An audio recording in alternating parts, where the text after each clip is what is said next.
Channel community officer में आपका स्वागत है। और आज क्लास 12 के हम लोग प्रथम अध्याय राष्ट्र निर्माण की चुनौती के बारे में अध्ययन करेंगे। और हम लोग जैक बोर्ड के दृष्टिकोण से ये भी देखेंगे कि चूंकि क्लास 12 का एग्जाम जो फाइनल एग्जाम है बोर्ड का वो करीबन 1.5 महीना का समय है, तो हम लोग आज कुछ इसका सारांश में इसके टॉपिक का अध्ययन करेंगे कि कौन सा टॉपिक जो है इसमें सबसे ज़्यादा इम्पोर्टेंट है और आपको इसका जो सारांश स्टोरी है उस स्टोरी को हम बताएंगे। ठीक है, तो पहला जो अध्याय है उसका नाम है राष्ट्र निर्माण की चुनौतियाँ। ठीक है, तो राष्ट्र निर्माण की चुनौतियाँ का तात्पर्य क्या है, इसमें आपको अध्ययन करेंगे कि हमारा देश जब 15 अगस्त 1947 को आज़ाद हुआ तो आज़ाद होने के दौरान माउंटबेटन योजना के तहत हमारा देश आज़ाद हुआ था। और जैसे ही हमारा देश आज़ाद होता है तो आज़ाद होने के बाद हमारे देश के सामने क्या क्या चुनौतियाँ आती हैं और उस चुनौतियों को किस तरह से हमारे देश में जो तत्कालीन प्रधानमंत्री पंडित जवाहरलाल नेहरू ने उस प्रॉब्लम को सॉल्व किया। तो चूंकि ये चैप्टर बहुत ही इंटरेस्टेड है और पूरा पॉलिटिकल साइंस में चैप्टर नंबर 1 से चैप्टर नंबर 6 तक जितने भी चीज़ हम लोग पढ़ेंगे सारा इंटरेस्टेड होगा और हर चैप्टर अगले चैप्टर का कुछ ना कुछ उससे रिलेटेड होगा। तो इसलिए चैप्टर नंबर 1 हम लोग स्टार्ट करेंगे। चैप्टर का नाम है राष्ट्र निर्माण की चुनौतियाँ। तो जो बच्चे हमारे चैनल पर नए हैं वो इस चैनल को देखें और अगर वीडियो अच्छा लगे तो लाइक करें और कमेंट करें। तो देखिए, राष्ट्र निर्माण की जो चुनौतियां है इसमें हम लोग सबसे पहले जानेंगे कि जैसे हमारा देश आज़ाद हुआ था तो आज़ाद होने के दौरान सबसे पहले प्रधानमंत्री नरेंद्र मोदी ने एक भाषण के द्वारा संबोधित किया था हमारे देश के जनता को, और उसे हम लोग भाई बंधु से चिर प्रतीक्षित भेंट के नाम से जानते हैं। भाई बंधु से चिर प्रतीक्षित भेंट क्या है, तो मैंने बताया कि हमारा देश जब आजाद हुआ तो प्रधानमंत्री पंडित जवाहरलाल नेहरू ने भारत की जनता को संबोधित किया। संबोधित क्या किया कि चूंकि हमारा देश आजाद हुआ है और अब हमारा देश आजाद हुआ है तो इसका तात्पर्य यह नहीं है कि हमारा देश पूरी तरह से खुशहाली बन चुका है।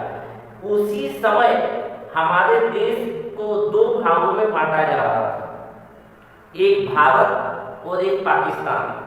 भारत और पाकिस्तान दो भागों में बांटने से हमारे देश में काफी हिंसात्मक घटना भी हो रही थी और इस हिंसात्मक घटना का परिणाम था हमारा देश का जो आर्थिक विकास है दिन प्रतिदिन नीचे की ओर जाता जा रहा था।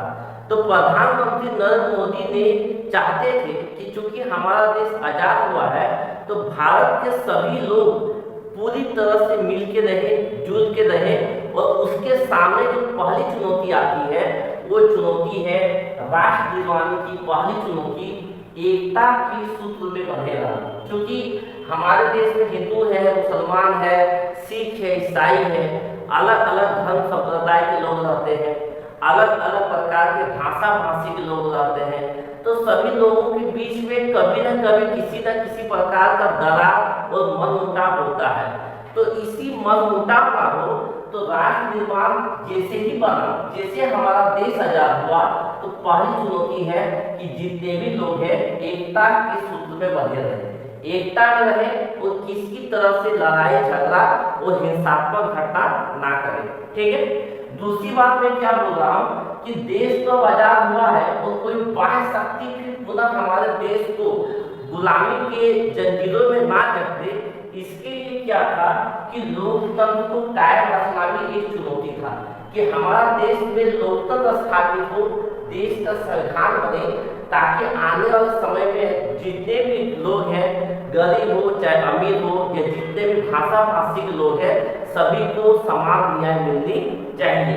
ठीक है, और तीसरा है आर्थिक विकास, चाहे गरीब हो चाहे अमीर हो चाहे किसी प्रकार के कोई भी हो, हर का विकास होना चाहिए, सबका साथ और सबका विकास होना चाहिए। ये राष्ट्र निर्माण की तीन चुनौती थी। लेकिन इसमें हम लोग पढ़ेंगे कि चूंकि हमारा देश है, हमारा देश में हिंदू थे, मुसलमान थे, अली जिन्ना ने ये मांग कर दिया है कि मुसलमान का गठन होना चाहिए, एक अलग राष्ट्र का निर्माण होना चाहिए। तो मुसलमान ने जैसे यह कहा कि हमें एक अलग राष्ट्र का निर्माण होनी चाहिए, तो कैसे ये अलग राष्ट्र का निर्माण होगी, तो कैसे होगी, इसी को ध्यान में रखते हुए उस समय हिंदू और मुसलमान में काफी अधिक मात्रा में हिंसात्मक घटना होती थी। गुजरात में, राजस्थान में, पंजाब में, हरियाणा में, अलग अलग क्षेत्रों में मुसलमान दंगे करते थे, कभी कभी हिंदू भी दंगे होते थे, और जिसके कारण काफी अधिक मात्रा में मारपीट और खून खराबा होता था। तो क्या ये राष्ट्र निर्माण बना, तो क्या ये एकता के सूत्र में बना है क्या हमारा देश पूरी तरह एकता के सूत्र में कायम है क्या? तो इसका जवाब होगा नहीं। हमारा देश राष्ट्र एकता के सूत्र में बंधा नहीं है, और ये एक ऐसा एग्जाम्पल है जो हमारे देश की जो आर्थिक विकास है वो धीरे धीरे कमजोर कर रहा था। एक बात और ध्यान देना है कि उस समय हमारा देश दो प्रांतों में बटा हुआ था, एक ब्रिटिश प्रभुत्व प्रांत और एक राजवाड़े प्रांत। राजवाड़े प्रांत ऐसे प्रांत थे जहाँ पे राजाओं का शासन होता था, और वहाँ पे ब्रिटिश लोगों ने कभी भी अपना अधिकार गंवाया हुआ नहीं था। और इसी तरह कुल राजवाड़े की संख्या थी 565। मैंने एक बात बोला है 565, कुल राजवाड़े की संख्या 565 थी। और इसी राजवाड़े में से आपको जानना होगा कि हैदराबाद में जो राजवाड़े थे उसका जो शासक था उसे निजाम के नाम से जाना जाता था, और मणिपुर के जो शासक थे, जो राजा था, उसे बोधचंद्र के नाम से जाना जाता था। ठीक है, लेकिन इन दोनों राजवाड़े को एकजुट करने का जो कार्य किया है हमारे सरदार वल्लभ भाई पटेल ने किया है। सरदार वल्लभ भाई पटेल एक ऐसा कैरेक्टर है जो देश को मजबूत बनाने में अपनी महत्वपूर्ण भूमिका को हर पल अदा किया है। और ये भारत का प्रधानमंत्री अगर होता तो ये हमारे देश की राष्ट्र एकता के सूत्र को हम कभी तोड़ने नहीं देता, और ना ही आज भारत और पाकिस्तान कभी अलग होता। तो सरदार वल्लभ भाई पटेल ने हैदराबाद और मणिपुर दोनों जो क्षेत्र है, दोनों क्षेत्रों को ये समझाया बुझाया, और दोनों क्षेत्र जो है राष्ट्र एकता के सूत्र में बढ़ने के लिए तैयार हो गए। उसके बाद मैंने बताया है कि हमारे देश में पहले तो राज्य का गठन नहीं था। पहले हमारा सारा देश में जितने भी राज्य हैं, महाराष्ट्र हो गया, चेन्नई हो गया, ये सारे आपस में मिले हुए थे। धीरे धीरे 1953 में राज्य पुनर्गठन आयोग का निर्माण हुआ, लेकिन एक्चुअली निर्माण तो हुआ, इसको पास होने में 1956 में राज्य पुनर्गठन आयोग पास हुआ। तो ये सारी जो कहानियां हैं बहुत इंटरेस्टेड कहानियां हैं, तो मैं इन सारी कहानियों के आपके सामने वो सारांश के मोड में रखूंगा। तो ये निश्चित है, ये पहला चैप्टर का सारांश था, और दूसरा चैप्टर का सारांश मैं अगला वीडियो में डालूंगा। तब तक के लिए जय हिंद, जय